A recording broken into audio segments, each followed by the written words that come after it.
Há apenas algumas horas atrás, Netanyahu deu uma entrevista inédita. Nessa entrevista, Netanyahu revelou detalhes secretos com Trump, por exemplo, uma ligação. Netanyahu falou que está o tempo inteiro em contato com Trump para poder os dois, em parceria, intensificar a pressão sobre o Irã, considerando que o Irã é o maior financiador do terrorismo na região ali do Oriente Médio. E aí, aqui que você vai ver completo, Netanyahu, ele detalhou algumas estratégias, como por exemplo o fornecimento de mais armas dos Estados Unidos sobre a liderança de Trump, também junto com novas armas desenvolvidas pelo próprio Israel, para poder assim fazer uma pressão mais específica sobre pontos específicos do Irã.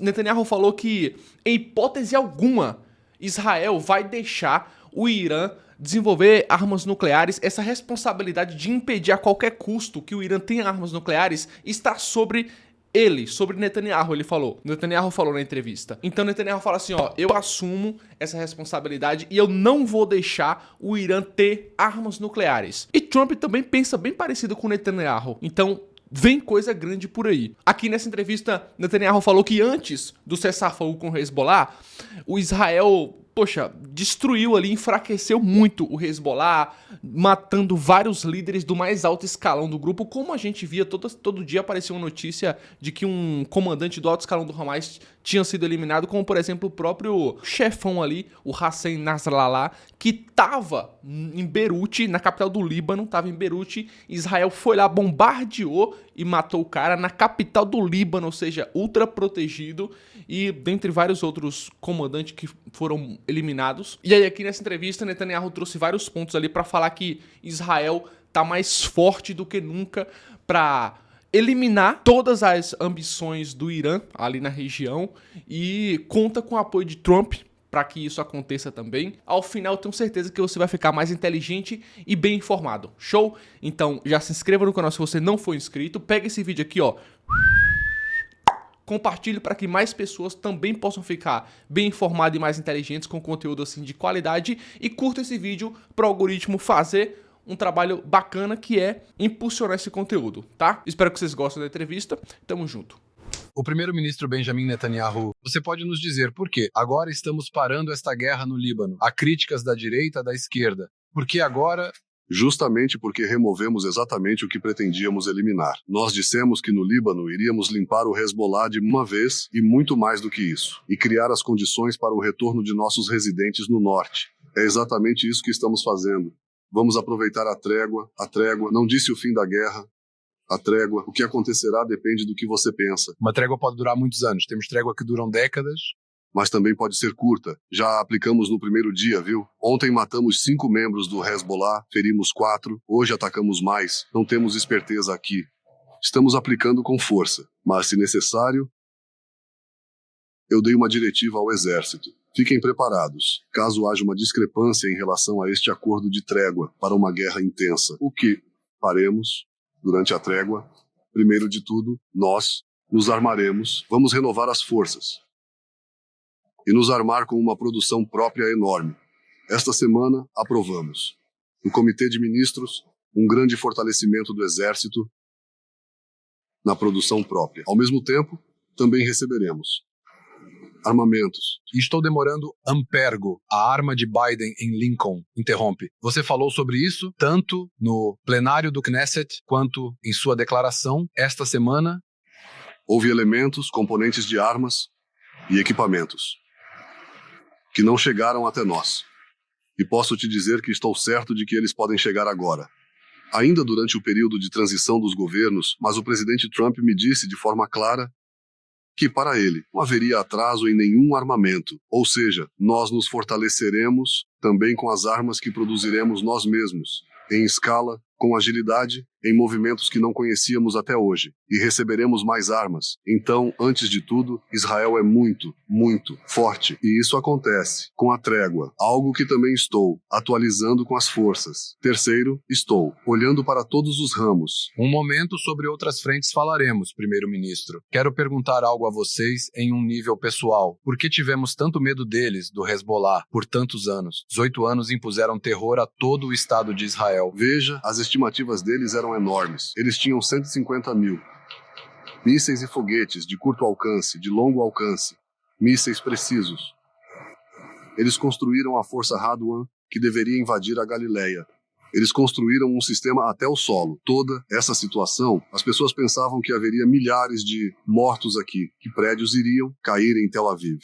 Tudo isso não era possível ignorar, mas também não era possível iniciar uma ação em termos de legitimidade ou da falta de legitimidade nacional e internacional. Você não podia simplesmente chegar e começar uma guerra, assim como não podia fazer isso contra o Hamas.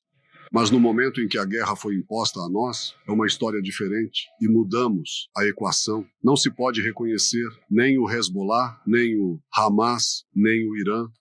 Israel, que era em termos de... Você lembra que alguém disse que Israel é uma teia de aranha? É um sorriso que eu me lembro bem dele.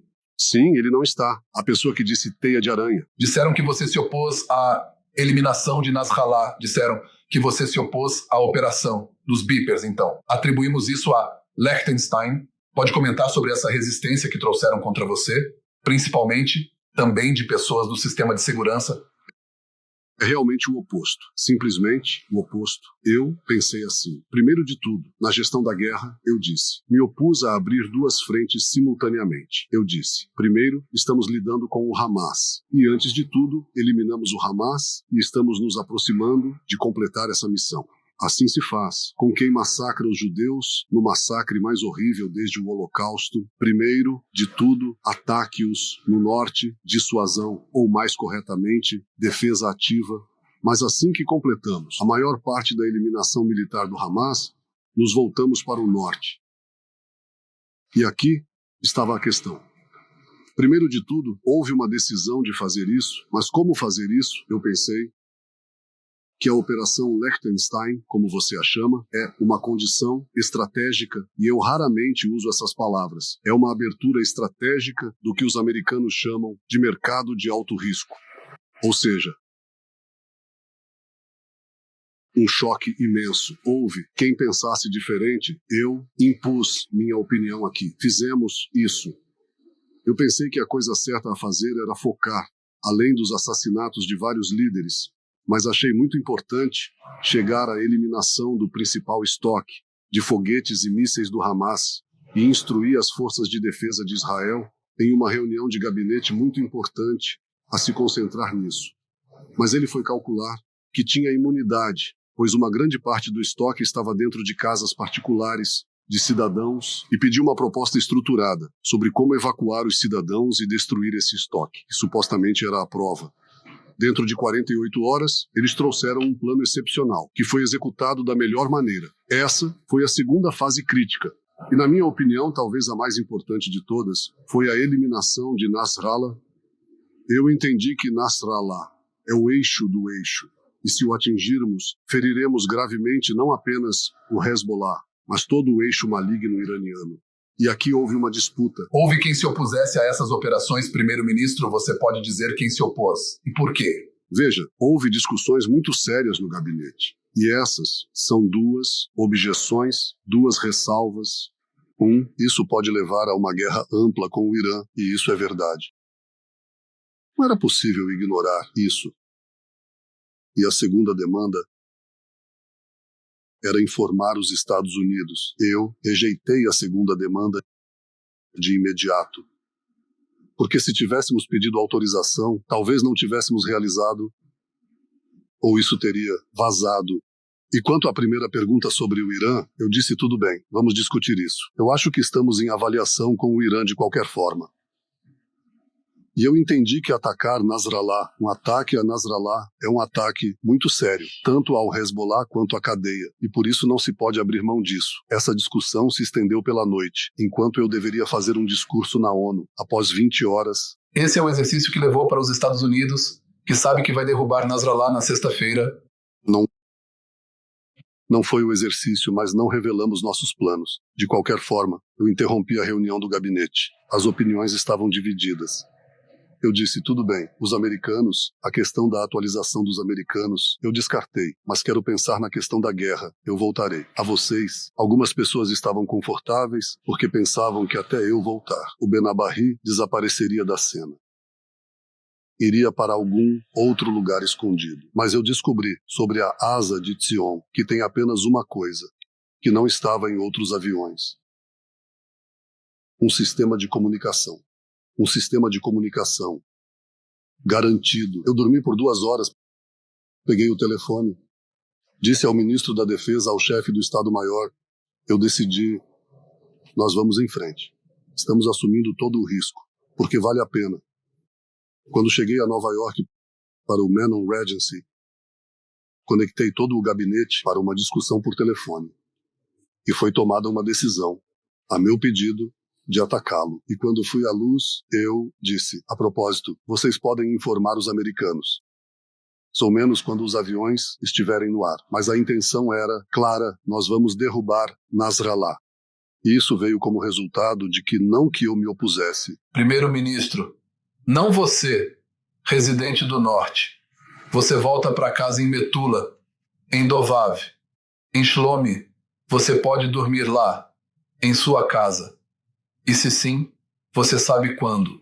Eu disse às pessoas que elas voltariam quando sentissem que podiam fazer isso com segurança. E isso acontecerá gradualmente. Isso também aconteceu no Sul. No Sul, quase 90% das pessoas voltaram.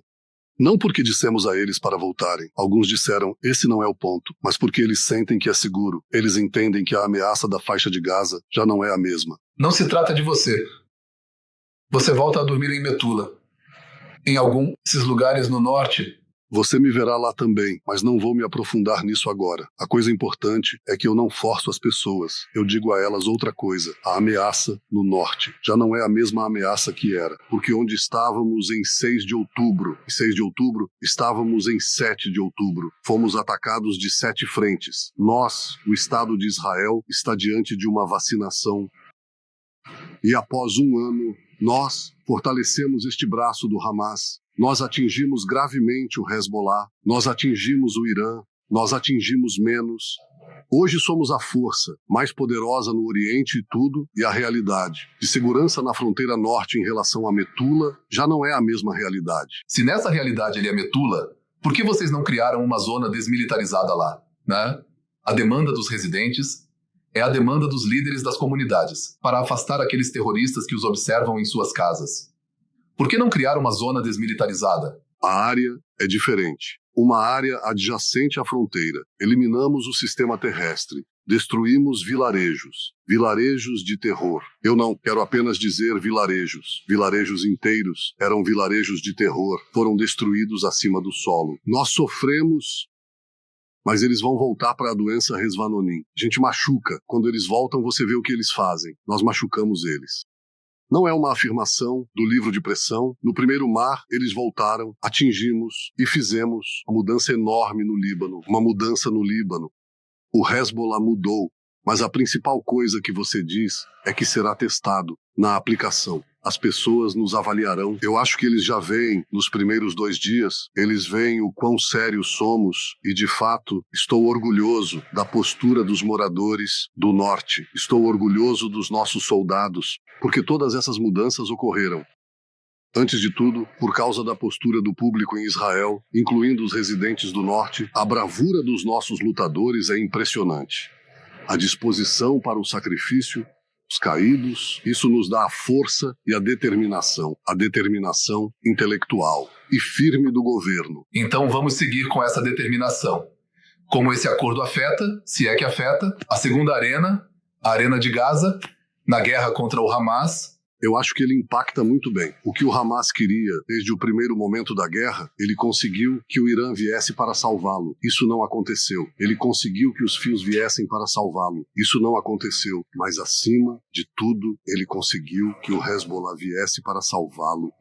E de fato, Nasrallah já disse no segundo dia, quando atacou, que continuaremos até que Israel pare de seus ataques ao Hamas. O Hamas contou com o Hezbollah. Não há Hezbollah. Então há uma boa notícia para as famílias dos sequestrados, deixar uma mensagem ao povo de Israel e às famílias que tenham um otimismo diferente sobre o futuro. Eu acho que as condições mudaram muito, muito para melhor. Agora, eu digo isso não apenas de forma teórica, e não apenas por causa da desconexão das arenas, mas também porque a combinação das coisas, a eliminação de Sinwar, com Sinwar lá, ele rejeitava acordos. Os americanos disseram isso, ele era o obstáculo.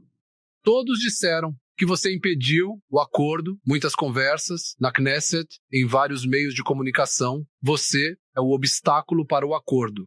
O fato de você repetir uma mentira não a torna verdade.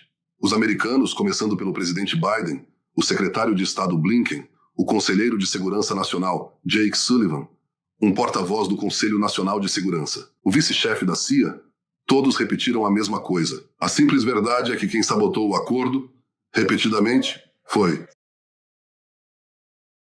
Sinwar, foi o Hamas. Agora temos uma oportunidade.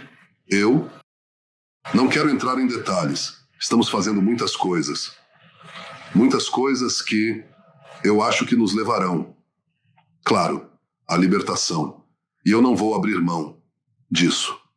Não vou abrir mão de nenhum refém. Você concorda com a cessação, a guerra em Gaza, com uma pausa como no norte? Para um cessar-fogo, com certeza, estou pronto a qualquer momento. Mas para o fim da guerra, não estou pronto porque precisamos também alcançar a eliminação do Hamas. Veja, temos dois objetivos diferentes. No norte, o objetivo era cortar o poder do Hezbollah. E no sul, eliminar o Hamas. No norte, estamos impedindo o armamento. Qual é o eixo filadélfico do norte? A fronteira da Síria com o Líbano, o armamento do Hezbollah vem do Irã. Passa pela Síria até o Líbano. O que estamos fazendo, eles sabem disso. Mas na história deles, o filadélfico deles são passagens terrestres. O que estamos fazendo, estamos bombardeando agora as passagens, as fronteiras, e estamos bombardeando na Síria, com força. Eu disse a Assad, você está brincando com fogo e nós usaremos todo o fogo necessário para impedir isso. O que faremos no sul? Ele recebeu essa mensagem? Os dias dirão, mas eu acho que a mensagem é entregue a ele, todos os dias com crescente intensidade. Mas eu também te digo que no sul, o que querem que eu faça? Bombardear o Egito. Temos um acordo de paz com o Egito. Lá temos a linha, Filadélfia, por onde eram transferidos. Por ela e pelo ponto de passagem de Pi. Todas as armas. Eu não vou permitir. Não vou deixar que um agente, em Gaza, se rearmar. Portanto, o objetivo é diferente no norte em comparação ao sul. E as condições são diferentes. No norte, em comparação ao sul. Mas a resposta é clara. Estou disposto a um cessar-fogo no sul. Eu acho que podemos conseguir. E me esforço para libertar os reféns. E eu não vou entrar em detalhes, porque realmente estamos trabalhando nisso ontem até às 3 da manhã. Primeiro-ministro, na sua declaração, esta semana você falou sobre o Irã, você disse que não iria se aprofundar. Eu quero te perguntar, talvez você possa se aprofundar aqui sobre esse assunto do Irã e, digamos, o Irã é o que se chama quase a missão da sua vida e agora sabemos que o Irã é quase um estado nuclear. Você tem a capacidade e nós temos o desejo de que você amplie. Primeiro de tudo, as ações que eu liderei ao longo de décadas fizeram com que o Irã estivesse, cerca de 10 anos atrás, em relação ao que poderia ter se tornado já há 10 anos. Então nós a contivemos, mas não a paramos. No que diz respeito ao enriquecimento de urânio, eles realmente são um estado limítrofe. Eles têm outras coisas que eu não vou detalhar. E estamos determinados, eu estou determinado, a impedir de qualquer forma que o Irã se arme com armas nucleares. E essa é uma missão que está diante de mim. Eu farei tudo para que ela não seja nuclear. Eu mobilizarei todas as forças que puder. Mobilizar. E acredite em mim, não é uma tarefa fácil, porque às vezes você precisa ficar sozinho. Você compartilhará com seu amigo, o presidente Trump, que entrará na Casa Branca. Em 7, 8 semanas, ele estará a par desse assunto. Veja, eu conversei com o presidente Trump há alguns meses em Mar-a-Lago, na Flórida, sobre esse assunto. Ele também levantou esse perigo. Conversei com ele cerca de 5 vezes desde então, por telefone. E quase em cada conversa. Ele está ciente dessa ameaça. Ele vê olho no olho com você a ameaça. Também a necessidade de eliminar essa ameaça. Vamos, não vou me alongar. Só digo que essa ameaça deve estar diante dos olhos de todo líder e de todo país que deseja garantir a paz mundial. não apenas a segurança de Israel, mas a paz mundial. Impedir que os ayatolás se armem com armas nucleares e a capacidade de levá-las a qualquer cidade nos Estados Unidos ou a qualquer capital na Europa, claro, para o Estado de Israel. À luz das suas conversas com o presidente Trump, que para mim são uma nova revelação, a política de integração regional que os Estados Unidos lideraram por anos em relação ao Irã. Na sua opinião, se o novo governo mudará? Não, eu acho que fizemos os acordos de recuperação com o governo Trump. Lembre-se que essa expansão, essa abertura para a paz regional, 4 países árabes que fizeram um acordo conosco, eu fiz junto com o presidente Trump. E claro que também falamos sobre a expansão dos acordos de paz. Para a Arábia Saudita, isso não é um tipo. Eu ficaria muito feliz se pudéssemos fazer isso ainda com o presidente Biden. Não tenho nenhuma preferência sobre isso. O tempo dirá se isso será possível imediatamente, se não... Você está preocupado, primeiro-ministro, com os mandados de prisão emitidos contra você e contra o ex-chefe de segurança Yoav Gallant? Como você pretende lidar com isso? Eu simplesmente não pretendo parar e não pretendo questionar nada do que estamos fazendo. Isso não vai me afetar. Isso não vai me afetar. E também não vai me afetar. Isso afetará o sistema judiciário israelense? Estão preocupados que...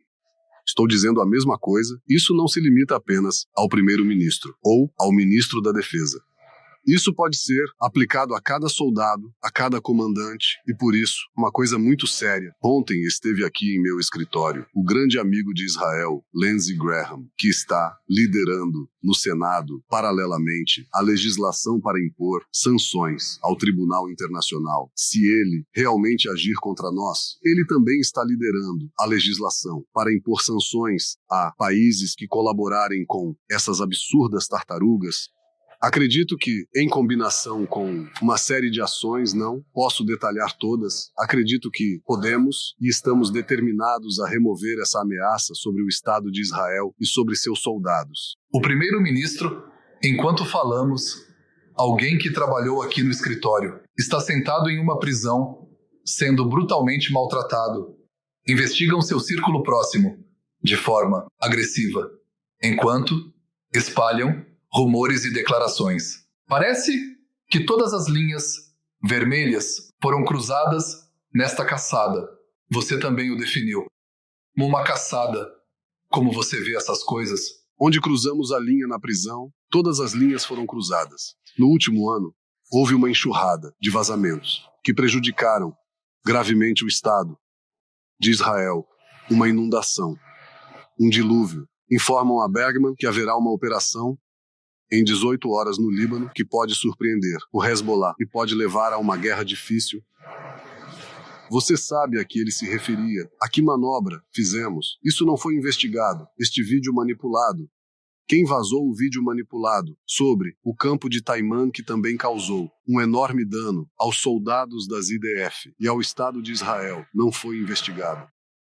Vazamentos do documento da muralha de Jericó, o documento inteiro aparece na televisão, um documento altamente secreto, não foi investigado. Obrigado. Sobre o documento, eu vou te dizer que está agora sob custódia nas IDF, em detenção, durante investigações extremamente difíceis, por ter solicitado enviar a você um documento que você não viu. Eu quero te perguntar, após tudo o que você disse agora, há outros documentos, há outras coisas que você acha que não chegaram à sua mesa. E talvez por isso você não tenha conduzido a guerra. Talvez realmente tenha sido um erro. Há coisas que não chegaram até mim, isso ainda será examinado e verificado, isso é claro.